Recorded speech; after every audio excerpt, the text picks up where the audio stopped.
وہ یہ عبداللہ بن حذافہ کا، جو فقہ کی اعتبار سے بڑا اہم ہے۔ عبداللہ بن حذافہ کو رسول اللہ صلی اللہ علیہ وسلم نے ایک لشکر کا امیر متعین کیا اور فلاں علاقے کی طرف بھیجا اور کہا چلے جاؤ، اور لشکریوں کو حکم دیا کہ اس کی اطاعت کرنا، امیر کی اطاعت کرنا۔ یہ جتنی بھی احادیث ہے نا، اس کو آج آپ نے سمجھ دیں، امیر کی، ادارے کے سربراہ کی اطاعت کرنا، بڑے کی اطاعت کرنا، فرما برداری کرنا، پیروی کرنا، مسجد کا ادارہ ہے امام کی اطاعت کرنا، حکومت کا ادارہ ہے جو بڑا اس کی اطاعت کرنا، اسکول ہے پرنسپل کی اطاعت کرنا، وغیرہ وغیرہ وغیرہ، یہ سارے جو عہدے ہیں اس حدیث کے تحت آتے ہیں۔ رسول اللہ صلی اللہ علیہ وسلم نے ایک چھوٹا سا لشکر ترتیب دیا عبداللہ بن حذافہ کی قیادت میں، اور کہہ رہے ہیں اس کی اطاعت کرنا، یہ تمہارا امیر ہے۔ امیر سے مراد ہر جگہ امیر المومنین نہیں ہوتا، مدیر ہوتا ہے، مدیر ادارہ، مدیر مکتب، یعنی اس خاص اسپیسیفک جو ادارہ ہے یا انسٹیٹیوشن ہے اس کا جو بڑا ہے اس کی اطاعت بھی ہے، لیکن کیسی ہے، کتنی ہے، کیا ہونی چاہیے، وہ اس حدیث سے واضح ہوتی ہے۔ حضرت عبداللہ بن حذافہ صاحبی کو غصہ آ گیا، وہ لشکر میں ہیں، چل رہے ہیں، غصہ آیا، انہوں نے کہا آگ کے الاؤ کو جلاؤ، آگ کا الاؤ جلا دیا گیا، لشکریوں نے اطاعت کی، آگ کا الاؤ جلاؤ۔ جب اچھی طرح جل گیا تو کہنے لگے اس کے اندر کود جاؤ، اس آگ کے اندر چھلانگ لگا لو۔ تو وہ صحابہ رسول کہ جنہوں نے رسول اللہ صلی اللہ علیہ وسلم سے برسوں یہ بات بار بار سنی تھی کہ امیر کی اطاعت ہونی چاہیے، امیر کی اطاعت ہونی چاہیے، وہ اس آگ میں چھلانگ لگانے کے لیے تیار ہو گئے، اور وہ چھلانگ لگانے لگے تھے، دیگر صحابہ کے گروہ نے ان کو پکڑ لیا اور کیا کرتے ہو، اس آگ سے بچنے کے لیے کلمہ پڑا تھا، اس آگ میں دنیا میں کود جاتے ہو۔ رسول اللہ کے حکم کا یہ مطلب نہیں ہے، رسول اللہ کے حکم کی یہ ٹرانسلیشن نہیں ہے۔ اور مقدمہ رسول اللہ صلی اللہ علیہ وسلم کے پاس جو گیا وہ پہلے سن لیجئے، پھر آپ کو قانون بتاتا ہوں۔ رسول اللہ صلی اللہ علیہ وسلم کے پاس یہ بات پہنچی تو رسول اللہ صلی اللہ علیہ وسلم نے کہا اللہ کی قسم اگر وہ اس آگ میں کود جاتے تو کبھی آگ سے باہر نہ آتے۔ لا طاعت لمخلوق فی معصیت الخالق، مخلوق کی اطاعت ہونی چاہیے، جب وہ امیر ہو، جب وہ مدیر ہو، جب وہ امام ہو، جب وہ پرنسپل ہو، جب وہ والد ہو، جب وہ شوہر ہو، ہر ایک کی اطاعت ہونی چاہیے۔ کہاں تک؟ لا طاعت لمخلوق فی معصیت الخالق، وہاں تک جب تک وہ نیکی کا حکم دے، جب تک وہ نیکی کا حکم دے، جو ہی وہ کسی غلط کام کا، خلاف شریعت کام کا، برائی کا حکم دے، چاہے تیرا باپ ہی کیوں نہ ہو، قرآن کی آیت ہے، ان کو اف تک نہیں کہنا، لیکن اگر وہ شرک کا حکم دیں تو ان کی اطاعت نہیں کرنی۔ رسول اللہ کے بعد اطاعت کے سب سے بڑے حقدار خلفائے راشدین ہیں، اور ان کے بعد اطاعت کے سب سے بڑے حقدار والدین ہیں، اور عورت کے لیے اطاعت کا سب سے بڑا حقدار ان کے بعد شوہر ہے۔ کہاں تک اطاعت کرنی ہے؟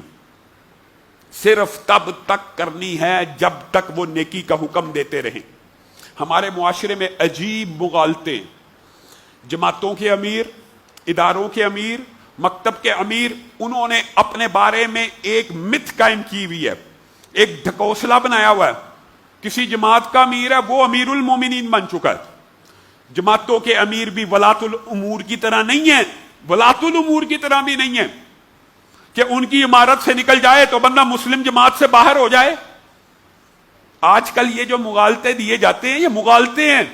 ولی امر جو حاکم وقت ہوتا ہے اس کی اطاعت سے باہر نکل جانا الگ بات ہے، لیکن ایک جماعت کے امیر، ایک پرنسپل، ایک ادارے کے امیر کی اطاعت سے نکل جانا اور یہ سمجھنا، اور وہ آگے سے آپ کو دھمکیاں لگائے، جی تو نے امیر کی اطاعت نہیں، تو جماعت سے خارج ہو گیا، ید اللہ علی الجماع کی حدیث سے نکل گیا، یہ سب جھوٹ ہے، من گھڑت ہے، اس کا اسلام میں کوئی تصور نہیں جو ہمارے ہاں تنظیموں کے امیروں نے لوگوں کے ذہن میں ڈالا ہوا ہے۔ اللہ کی قسم یہ جھوٹ ہے۔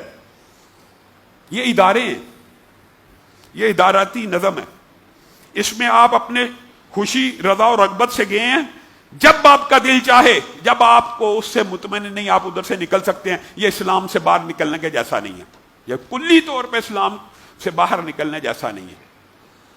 اور حاکم وقت جو ولی امر ہوتا ہے اس کی اطاعت بھی کب تک فرض ہے؟ جب تک وہ نیکی کا حکم دیتا رہے اس کی بات ماننا فرض ہے. فرض ہے، فرض. کیسے؟ مثلا ایک لا بنا جو قرآن و سنت کے مطابق ہے، تو پھر اس لا کو ماننا صرف حاکم کی اطاعت نہیں، اللہ اور اس کے رسول کی اطاعت کے برابر ہے. مثلا ایک مثال جنرل آپ کو دیتا ہوں. پاکستان میں لا بن گیا کہ لال اشارہ ہوگا تو لائٹ بتی لائٹ یعنی اشارہ لال ہوگا تو گاڑی نے کھڑے ہونا ہے، سبز ہوگا تو گاڑی نے چل پڑنا ہے. اس میں کوئی خلاف شریعت بات ہے؟ قانون ہے، نظم ہے، نسق ہے. لیکن یہ مسلمان امت کے لیے خوشخبری ہے کہ بندہ مسلم اگر لال اشارے پہ گاڑی کھڑی بھی کرتا تو اس کو ثواب ملتا ہے کہ حاکم کی اطاعت کر رہا ہے، اور سبز پہ چلاتا پھر بھی ثواب مل رہا ہے کہ ولی امر کی اطاعت کر رہا ہے. لیکن وہی ولی امر اگر آپ کو حکم دے کہ اتنے بجے سے لے کے اتنے بجے تک موسیقی کا پروگرام ہے، پھر اطاعت کا فلسفہ باطل ہے. یہ عجیب بات ہے. ہمارے ہاں دو متوازی فکر ہیں ہمارے معاشرے میں. آپ شاید اس بارے میں نہیں جانتے ہوں گے، لیکن جو دین کے طالب علم ہیں وہ جانتے ہیں. ایک فکر ہے مدخلی فکر، اس میں بھی یہی فلسفہ ہے کہ ہر بات میں اطاعت ہے، ہر بات میں.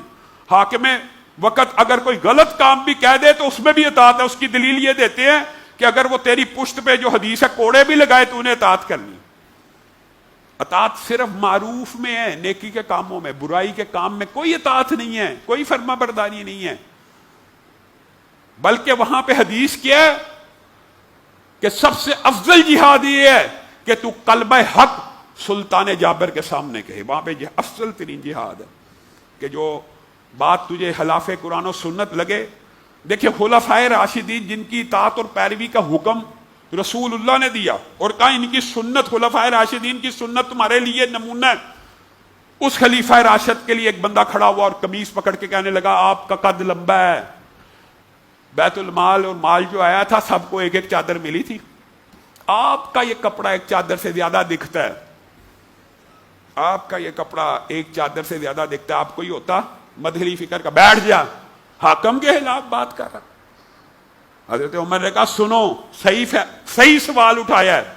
میرا قد لمبا ہے لیکن ایک چادر میرے بیٹے عبداللہ ابن عمر کو بھی ملی تھی، میں نے اس سے مانگ کے دو چادروں سے یہ لباس سلوا لی ہے. حاکم کی اطاعت کرنا واجب ہے، فرض ہے تب تک جب تک وہ سیدھے راستے کا معروف کا حکم دیتا رہے. ہر اس بات میں اس کی اطاعت واجب ہے، فرض ہوگی. لیکن جیسے ہی راہ راست سے ہٹ جائے گا، صراط مستقیم سے اکھڑ جائے گا، پھر اس کی بات ماننا اس حدیث کے نزدیک آگ میں کود جانے جیسا ہے. رسول اللہ صلی اللہ علیہ وسلم نے فرمایا اگر تم اس آگ میں کود جاتے تو ہمیشہ آگ میں رہتے. گویا عقل کو استعمال کرنا ہے. فیصلہ یہ کرنا ہے کہ حاکم وقت، مدیر ادارہ اگر مجھے نیکی کا کام کہہ رہا ہے، معروف کی بات کہہ رہا ہے، عام بات کہہ رہا ہے، وہ اطاعت کرنی ہے. بعض لوگ یہ سمجھتے ہیں یہاں سے کہ علماء یہ تقریریں کرتے ہیں تو بعد میں عورتیں اپنے گھر میں جاتی ہیں کہ اطاعت صرف نیکی کے کام میں. آپ نے مجھ سے پانی مانگا، پانی میں نے نہیں دینا. اطاعت یہ پانی دینے میں بھی شامل ہے، یہ بات یاد رکھیے. معروف میں یہ بات شامل ہے، اور پانی پلانا بھی نیکی ہی کا کام ہے. تو اگر خامند مانگے یا والدین مانگیں تو اس میں اطاعت کرنی ہے اور تابع داری کرنی ہے.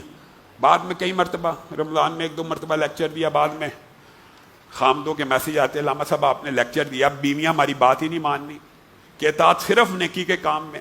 یہ سارے کام اطاعت میں. اور یہاں پہ یہ جو فلسفہ بعض علماء نے پھیلایا ہوا یہ بھی عجیب ہے.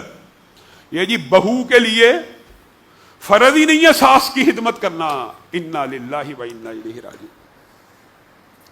خامن سارا دن کما رہا ہے پورے گھر کے لیے، اور اگر وہ اپنی بیوی کی ڈیوٹی یہ معروف ہے، معروف سے مراد ایک معنی وہی ہے ثواب کا کام، اور دوسرا معنی عموم روایت عرف بھی ہے معروف سے.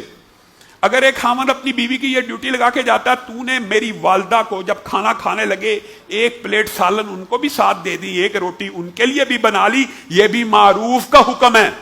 اور کسی بہو بیٹی کو یہ اجازت نہیں ہے وہ یہ کہ میری ذمہ داری نہیں ہے، ملازمہ رکھ کے دیں. اگر حامد کی پسلی ہو تو اس کو ملازمہ رکھ کے دینی چاہیے، لیکن اگر اس کے پاس گنجائش نہیں تو پھر عورت کے اوپر فرض ہے، یہ بھی اطاعت کے اندر شامل ہے۔ تو گویا اس بات کو بھی اتنا لینینٹ نہیں لینا چاہیے کہ اطاعت صرف نیکی کے کام میں، جو نماز کا کہے گا، روزے کا کہے گا، وہ تو اللہ کا حکم ہے۔ معروف میں اطاعت یہی ہے کہ وہ احکامات جس میں آپ حاکم وقت کے ساتھ، مدیر ادارہ کے ساتھ، والدین کے ساتھ تعاون کر کے معاشرتی عرف کے اندر ان کا ہاتھ بٹا سکیں۔ اللہ رب العزت جو کہا گیا، جو سنا گیا، اس کو سمجھنے کی توفیق عنایت فرمائے۔